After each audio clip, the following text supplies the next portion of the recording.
Well, we have a policy in our house that if you open a box of snack anything, whether it's cereal, snack crackers, regular saltines, or graham crackers, if you open it, you must close it. And even in the best of houses where food storage is a big deal, I still will find boxes like this. I will still find open containers like this, and I will still find saltines like this that were not even wrapped up, closed off, and turned upside down and put back in. Okay, that should be, that's what we do. You may do things a little different when you opened it. And over time, even this bag will not keep your cereal fresh. So what can you do? Pull out your dehydrator. Folks, I promise this works so well. When you have stale crackers, any kind of baked goods like this, you can do this with cereal, with crackers, with popcorn, with so many kind of things. Popcorn becomes a little problematic, only if it's really oily, it doesn't really work very well. You just don't get it refreshed. But you can do this with any kind of snack cracker. So we have these Cheez-Its, which I know have been sitting here for a while because they're stale, and no one will finish them off because they're stale. So what I'm going to do is I'm going to put this bag of what's worth redoing, and the rest, that's okay.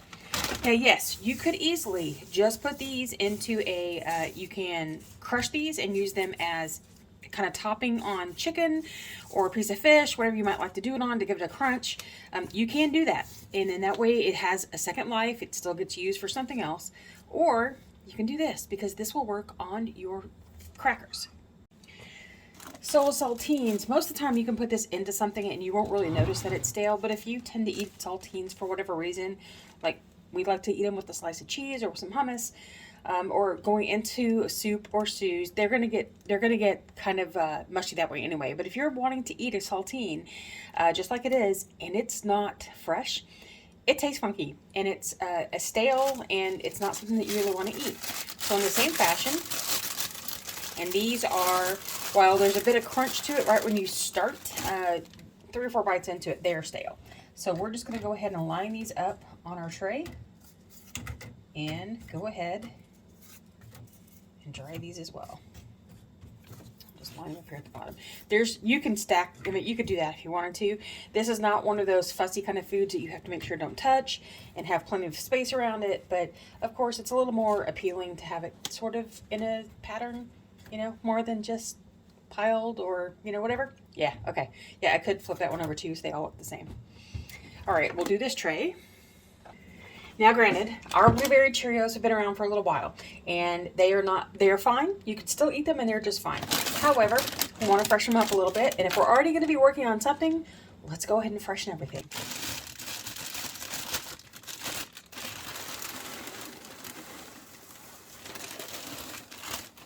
Simply spread this out on a tray.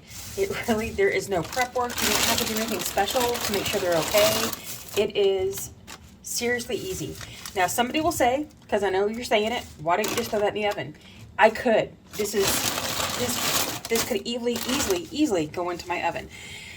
The thing is, my oven uses way more electricity than my dehydrator does. I may have use for my oven in a minute that I didn't think of, and I need it, and then I'll not be able to have it because this stuff is stuck in there.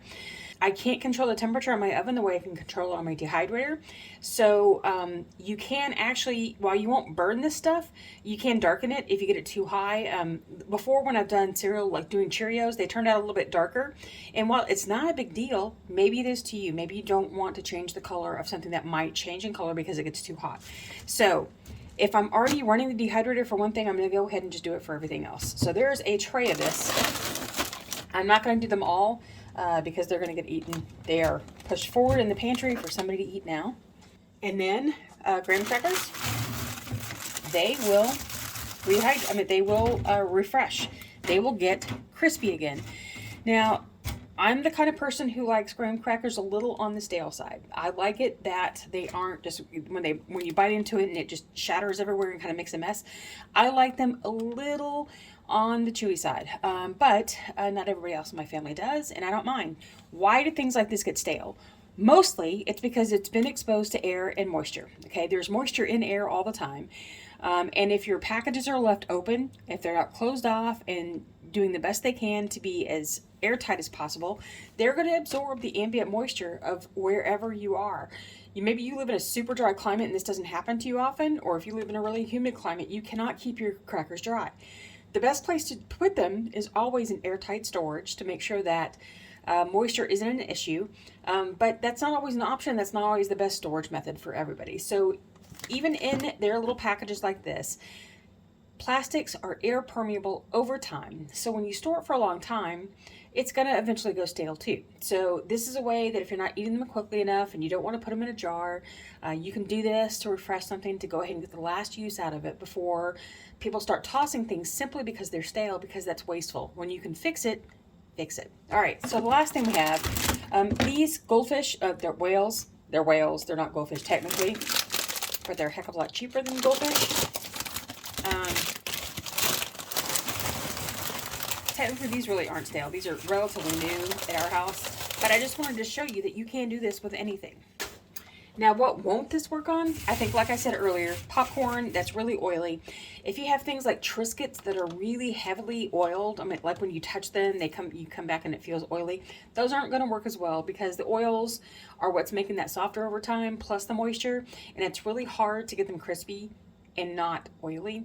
Popcorn for us just didn't work at all.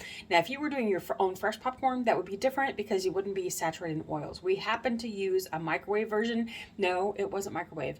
It was a commercially purchased popcorn, and I don't think it was Smart Pop, but it was something like it, and it was just too oily to work well. So we're just going to go ahead and throw these in the dehydrator and see what happens.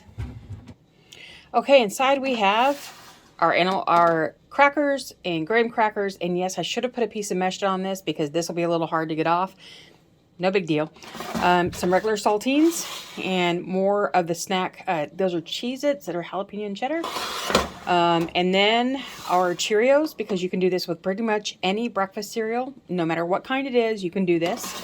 And then I just did like a little, oh, look how pretty that is all together. So we're going to go. So we are going to start. Is there a temperature for cereal? There is not, because there's no set temperature that you need to use. I choose to dry it pretty low because depending on what's in here, if you have snack crackers that do have some oil in it, you really don't want to get that oil warmed up and cooking. That you just don't want to do it that way. So I dry it, low, because it's only going to be here for a couple of hours, so I don't really care. And then I don't care about the time because, as you know how I feel about time. Oh, no, come back to the time. Time does not matter in dehydrating. What matters is if the product is dry or not. So I just let my machine run until I go and check to see if it's a good time or not, if things are dry. So here we go.